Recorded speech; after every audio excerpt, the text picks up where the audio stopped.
Welcome to the If I Had More Time podcast at Mariners Church. This podcast series invites you into a casual conversation with our senior pastor, Eric Geiger, and our teaching team to hear a few helpful insights and truths they wish they had time to include in the weekend message. Be sure that you have listened to this weekend's message prior to listening to the podcast so you get the most out of our current series. We hope you enjoy it. Thanks so much for tuning in, you guys, to the If I Had More Time podcast. We are in week 5 of our series, Song of Solomon. I cannot believe that it is almost over. It's almost Easter. Yeah, it's so sad. It's been such a blast going through this book. Today we have our pastor emeritus with us, Kenton Beshore. Thanks so much for joining us, Kenton. Love being here. You just celebrated a birthday recently. I did. I turned 70. I am so old. 70? 70. No way. Yeah. Well, that's so sweet of you. You don't look No, a man, day you look great, over man. 69. Yeah. No yeah. way. I look, oh, man. trust me, You were I feel every year. You were the Southern California 70. There you which go. means you look 50. Good. I like that. I'll take it. I'll take it. This weekend at all of our congregations, we taught on fighting for good. This amazing passage from Right. Song of Solomon. Kenton was here at Mariners Irvine. Would you share a little bit with us, if you had had a little more time in the message, what you would have expanded on? Yes, I will. So, in the message we talked about that all marriages have to deal with conflict and why that's true. And really healthy marriages, super unhealthy marriages, either fight all the time or they don't fight at all. And those two extremes destroy relationships. And what we talked about is really, what does it mean to fight for good, or how to have a good fight? And so I love that. But one of the things that I didn't get to was at the end, which really isn't in the passage, but it was just more, I think, helpful in my life, which is, how do you resolve conflict? So what I love in the passage is the two big points that God gives to us, which is essentially committing to love and then affirming, which seems like these aren't profound, and yet these are the most profound things. This is what God says. But then there is a point where you have to work through the issue. And so you have to know how to create a peace conference. And so what I would have loved to say that I didn't have time to say is, how does somebody call for a peace conference? My wife sure knows how to do it. She says, we need to talk. That's it. That's the sign? That's it. That's the sign. All That's she has the to say is, we need to talk. And when she says that we need to talk, I never want to talk. I don't want to do it. But I think there has to be an agreement that as soon as someone says that, you say, okay, we have to figure out a time and a place. Doesn't mean it has to be right now, because usually when she says that, there's a lot of emotions going on. And my wife seems like she's this small, quiet, innocent person. She is so tough, and she's a wonderful fighter. So she'll say, we need to talk. And so then what you have to do is get a time and a place. Then the thing you have to do is the person who calls a peace conference gets to talk, which means you have to listen. And so, I love the passage in James, you got to be quick to Listen and slow to speak. And I am quick to speak and really slow to listen. No. I'm the worst listener. So what I learned a long time ago, and it's not new, it's, what does it mean to listen? And so listening is just, it has to be broken down to these practical things. First, Lori gets to talk, and so she says whatever she has to say, and I have to say, I go, here's what I heard you say. And so I have to repeat to her, because if you're listening, you have to be able to tell them, what it is that you heard, which Lori loves that. So, and I go, okay, this is what I heard you say. And then you say, did I get it right? To which most often Lori says, no, you didn't get it right. So then I take another shot at it and I say it, and it goes, and then, finally she'll go, yeah, you got it right. And then I have to ask the question, is there more? Which the answer to that is always, yes, there is. And I am amazed that just when if you got an issue and there's conflict, you're going to have to deal with it. You can't avoid it. So probably 80% of the issues are resolved just in listening. When I understand what she's saying, how she feels, what she was thinking when she went through it, In the message, we talked about all the reasons why there's differences in pain in marriages. So you get to see her perspective, where it comes from, and then look at it. And then when you say, is there more, you get through it. And by the time she states what the issue is in her mind and what happened, I have real clarity, and it really isn't that hard to resolve. And then when there's issues where she just sees it one way and I see it a different way, usually, we're always in a life group, and so you get to bring it to a life group. And anytime you bring an issue to a life group, it's pretty simple what happens. Either all the guys line up and go, yeah, and the gals line up, and so you go, oh, this is an issue that's guys see it one way, gals see it the other way. Or personalities line up. So personalities like mine line up behind me, and you go, this is just a way of seeing things. And then sometimes, and the most painful is when the whole group just lines up behind Lori and goes, it's pretty much you. And then you go, oh, and so you get a moment of clarity.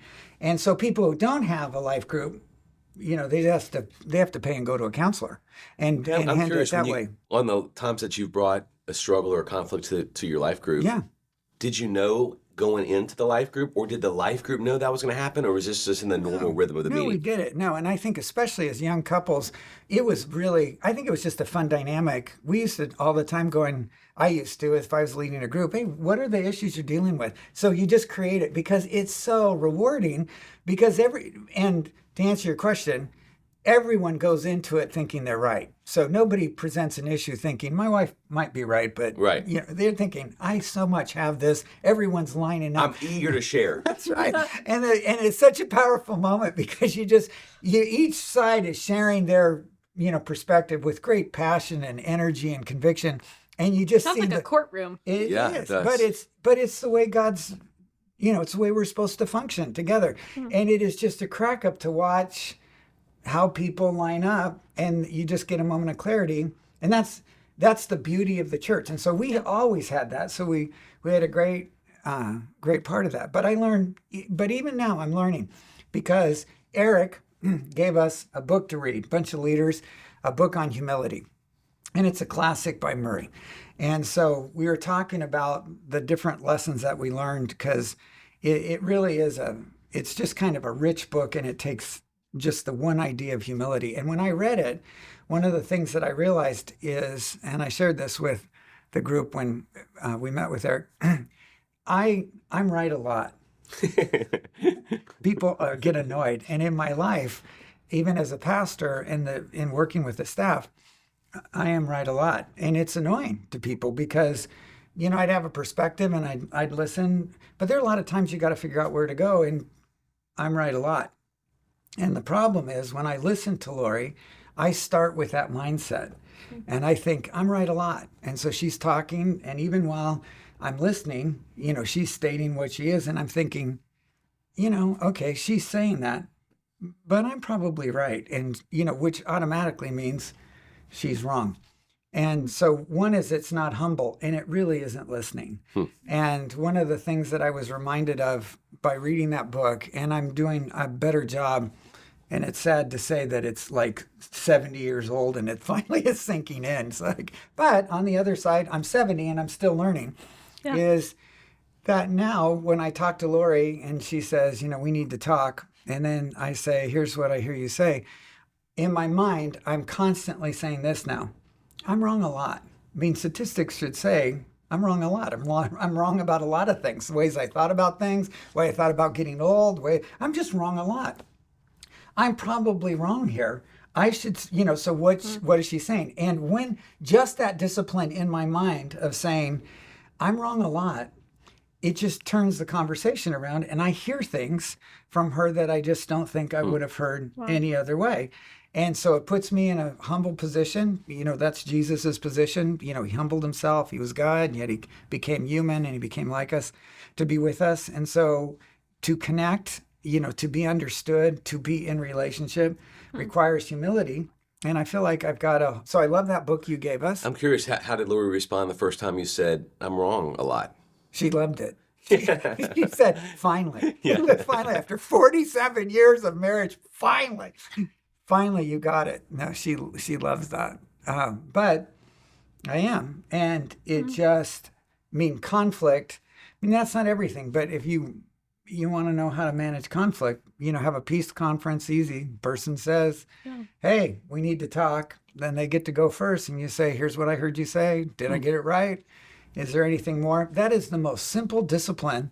And it resolves massive amounts of conflict. But I had no time for that. Didn't get to say any of that in the message. No. That's why we do this. That's right here. Didn't say that at all. You brought up so many great things that I want to expand on. One of them being how you brought that to your life group. When do you know? I guess it's when do you know, and what do you bring outside versus what do you keep between the two of you?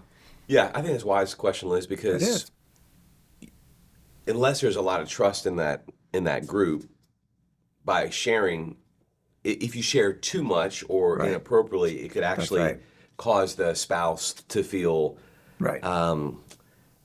hey, we're going to work everything out, but people are not going to forget that we shared this. Right. And they could feel dishonored. So how do you do it in a way that doesn't dishonor? You start with the real easy things and simple things. And so like in a life group, especially if you're like young married, you're newly married, you've got 1 kid, 2 kids, you are exhausted and you're fighting about everything because you're trying to find your way. And so in those moments, you can talk about anything because what aren't they disagreeing about? They're talking about the way a kitchen should be put together, what time kids should be put to bed at night, things that really are not earth-changing or life-changing, but they're just things about, I was brought up a certain way, she's brought up a certain way, I've got a perspective, you've got a perspective. You go, well, why don't, and you just ask the question, why don't we just ask our life group? We've got, other people. Let's see what they think. Yeah. And so it's pretty easy to take, there's a whole category we could agree on, safe topics that are little, remember in the message, you talked about little foxes, that just are little nits and gnats that are things that we disagree on. And the problem is we will always be disagreeing on those. And just because you say, and I might give up and go, I don't care, it doesn't mean it's changed my mind. But if you bring it to a life group and you realize, well, this is the way guys think of it, the gals think of it, or this is the way personalities see it, or everybody goes, you're an idiot, and you're wrong. Those are great lessons. What else? You're going to have, as you meet in a life group, you're talking about God's word. There are so many chances to come in and, talk about, what don't you fight about? I remember Lori and I fought about, you can't go to bed angry. There's one. So is it ever right to go to bed angry? Because of that verse gets... Yeah, because of the Bible. So you just say that. So is it right? It's always wrong to go to bed angry. You can't go to bed angry. You can kill somebody. It's like, I can remember chasing Lori around. You can't go to bed angry. We've got to go right. She's going, I'm going to kill you if you don't go. So, let me sleep. Dude, that's so funny. Hey, talk about that verse for a second, because I do think people sometimes, couples have the conflict and someone has told them, hey, whatever you do, don't go to bed. Oh, it's beautiful. angry. So take to a group. So what happens if you bring that to a group? Here's what happens. All your right, truth, justice people going, that's right. That and your compassionate people are going, wait, slow down, on this. So you just have that's a personality quirk. Then you've got people who are, kind of rigid, biblical, there's an answer to everything. So they're just going to go, the Bible says it. That's, there's never any nuance in a verse. It's just, you never can go to bed with the sun. It's not a principle. It's a yes, no thought. Right. And so you get people who side with that. And then... all your years of studying the verse, where'd you land on that verse? Okay, well, let me finish this and I'll tell you. So then what happens in a group is you get the discussion. And the beauty in the discussion is you get the differences. And so people are going, well, but it says that, so shouldn't you do it if you say it? And then, then the other side will be, but is it a hard, fast, like, this is the way it is? Or is it a principle, like, that you should work hard not to go to bed angry? That would be a good thing to do. Here's a way of living. So just that discussion is very valuable when it's not the two of us having it, because then we can look at other people and go, oh, other people think the way my spouse thinks. Yeah, that's a good example. The journey in it is more important than the right answer, is what I'm trying to say. But I really want to know your answer. I'll give you my answer. And then, different people in it. And so... in it, I think it's a general concept where it's like, this is something you should work for and where it's possible. But there are times when I was absolutely blinded with pain that you know what? I'm going to bed angry because I had no ability to rationalize. I Yes. couldn't fix it. And all I would be doing is hurting my wife. I would not be serving love by trying to live up to, because the other thing is, it's never just one thing. If that was the only principle in life, sure, that's easy. But I have to be loving. I have to be kind. I have to be sensitive. I have to be a listener. And there's sometimes I can't do that. So it's like, if I can't do that, I'm going to go to bed angry because I can't resolve a conflict. I studied this passage for the teaching series we did in the fall on anger. And I had a broader perspective after really digging into different commentaries and really how Jesus used language in the Gospels. For those who want to take it word for word, it's not like it has been applied, don't go to sleep angry. It's don't let the sun go down angry, which would mean, man, you gotta go home on time change. That's right. You gotta get you gotta be resolved before 4 p.m. Yeah, you gotta. If you're in Alaska, you're done. Well, shit's down. Yeah, exactly. I mean, you're checking out of work at 2:30 to get home to have the combo. So people, even though it says don't let the sun go down, they turned it to don't go to bed. But I'm with you. I think it's a general principle that there should be a duration to your anger. Right. That it's about, don't let the anger continually stew. Right. Put a time limit on the anger. Right. And sometimes for a couple who's trying to work through something that has raised anger or bitterness, a 2 a.m. conversation is not going to be the most fruitful or helpful. And holding somebody hostage saying you can't go to bed, Yep. it's just mean. Yes. I mean, it's just as mean. And then so it's like, you might be wrong, but you're wrong, right, wrong. I mean, you just lose it. So. Yeah. Yeah. I loved how in your message you were talking about it's not just don't fight, but it's actually to build something through the conflict. Right. There is actually something greater, fruitful, flourishing that can happen on the other side of conflict. I think something that I've observed in my own family is the just keep the peace, keep quiet, be civil at best is I think what a lot of families function in right now. But I think my question is that really is the goal not to fight, or is the goal something greater in conflict? Well, like I said in the message, conflict is built in. So God creates male and female. And so even before the fall, you have maleness and femaleness, and there's just a difference. They're the way that we view life, and they write books about it. Men are from Mars. Venus, women Venus. Venus, his needs, her needs. There's a zillion books out that just talk about how men look at life differently than women. And so you have a built-in conflict. You have personality ways. People are justice and other people are compassion. Some are task and some are relationship. You have so many things that are built in to take an approach where you say there won't be conflict.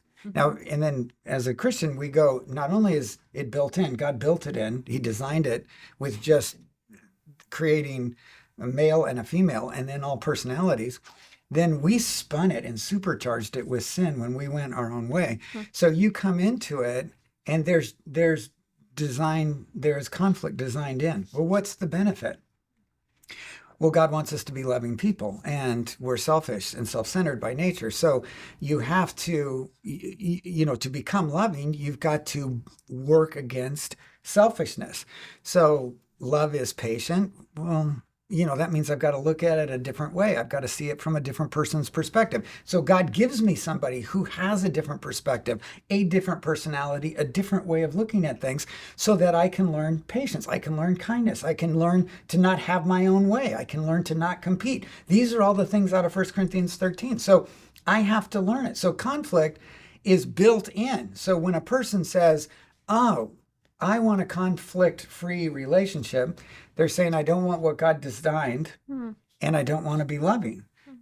Well, I want ice cream that tastes good and doesn't make me fat. It's like, and that would be amazing. I know, but I don't get that Someone either. told me there was ice cream called Halo ice cream. That's right. It doesn't taste that good in my mind. So, hey, I want to double click on one thing you said. Double click now. That means what again? Well, I should. It's a bad. Okay. Double click means like go deeper. Okay. You're so funny, man. I think some people have heard, to Liz's question, that conflict is bad in a marriage. And the reality is God wants there to be conflict in a marriage because conflict is what sanctifies you. That's right. And I heard someone describe. What's that word mean? Make holy. Okay, make us more like Christ. Oh, good. Okay, set us good. apart. Yeah, actually, those big words. Big word. I know you're 70, but you can hang with me. Yeah, okay, I could. It's that a great marriage is like sandpaper. It rubs against you and smooths out your rough edges, helps you become more like Christ. And I think the reality that people have a wrong definition of peace. I want peace in my marriage, but really the biblical view of peace is not the absence of conflict. It's flourishing. That shalom peace is a flourishing marriage, and you won't have a flourishing marriage without some conflict. Right. And it doesn't even take a Christian to say it. I mean, you can read anything on conflict. They'll say, people who fight all the time, that's death. People who never fight, that's death. Yep. There is a healthy conflict that you have to build into. So my favorite story, which I told in the message, which you'll just love, is I talked to a rancher, because ranchers, they know everything. And this guy was in West Texas, and he raised deer. And this talked about the value of the conflict. And so, and they raised deer for meat and then for the pelts. But during the time he did it, back in the 70s, a rack of antlers on a deer became very valuable as an aphrodisiac. And on the market, it was more valuable than the whole animal. So really? So they began to whack off the antlers of the deers. And what he noticed is that the size of the herd, how many animals in the herd, went down. And the size of the individual animals went down. So ranchers, they're great at observing. And he's going, what's going on? Because nothing else had changed, but they're taking off the antlers. And he realized that the way the pecking order or leadership was established in a herd was two big male deer would lock antlers and they wrestle, and the animal that was the largest and the smartest would win and become the leader of the herd. But when he whacked off the antlers, do you know who became the leader? The women? The meanest. The meanest. The meanest. So see, people always say, who wins the fight? Well, if you don't have rules for fighting and you don't fight fair, I'll tell you who wins the fight. The meanest person wins the fight. Wow. And so they just go at it. And so he's going, I got the meanest animal leading the herd. So it's no good. So what did he have to do? He had to choose certain animals, and he had to leave the racks on them, forego the money, and then create a way for them to wrestle. And that's really what God's designed, is that he's saying, look, you got to have conflict, and it's going to build strength. That's really profound. It's profound. Go back to when the meanest was in charge. What was the implication? The size of the herd got smaller because you didn't have strength, and you couldn't protect. Couldn't protect, couldn't do lots of things, and then the size of the animals. I mean, literally, if their weight went down, so they were less healthy, and there were less of them. So the overall health of the whole herd got hurt as a result, and that's what happens in marriages. So marriages that don't learn how to have conflict, and they don't start with the mindset of we're going to have conflict, and we need to learn to do this well. That's why it's so beautiful in the Song of Solomon. Look at what he says. I mean, right here, right after marriage, the next thing, it's a conflict. I mean, he's just like, really here's fast. the conflict. It's really boom. fast. And God says, you got it, here it comes. And the reason you want to be able to, and the whole purpose in this passage is to say, you've got to manage conflict well. It will destroy you. It'll destroy your family. It'll destroy, your legacy. All those things get ruined if you don't know how to manage well, because you're not a loving person. You never learn to really, you don't learn patience, kindness. You don't learn how to give deference to another person. Wow. You're jealous, you're competitive, you're fighting. All those things destroy. That's why. Yeah. So you got to know how to fight. You got to fight fair. You got to know how to have a good fight. It's beautiful. And fight it's actually ends up being for the good of the marriage, good of the other person, good for you. Yeah. Good for your family. Yeah. That's right. Good for the community, good for everyone. That's why you got to bring it to your life group, because you're just bringing good. That's good. It is good. I love that Lori came to you in that story where you talked about how she comes to you and just says, we need to talk. Yeah. I think just the simple fact that she comes to you is so important. Yeah. And in your message, you talk about the importance of affirmation. So I'm wondering about if if someone is not receiving the affirmation from their spouse, do we have permission to ask for it? For affirmation from our spouse. Well, a better way to think about it, and I think what the Song of Solomon does is, and I hit this in the message, is it in any marriage, it just takes one, and you're the one. So you're coming at it from the idea of, shouldn't I ask for it? And so what I would say is, why don't you think about, why don't you give it? And if you gave it and you did what Solomon does, you're going to be surprised at what happens to you. Because you remember when Eric taught, he talked about in attraction, what happens when you're attracted. You remember biologically what kicks into gear? Oxytocin. And those love hormones. That's the attachment. That's the attachment. That's the attachment. So that phenethylamine is the attraction. Okay. So, but the point is that when if it only takes one and you're the one, and you say, there should be more affirmation in my marriage, then you start affirming. And that's what happens in this passage.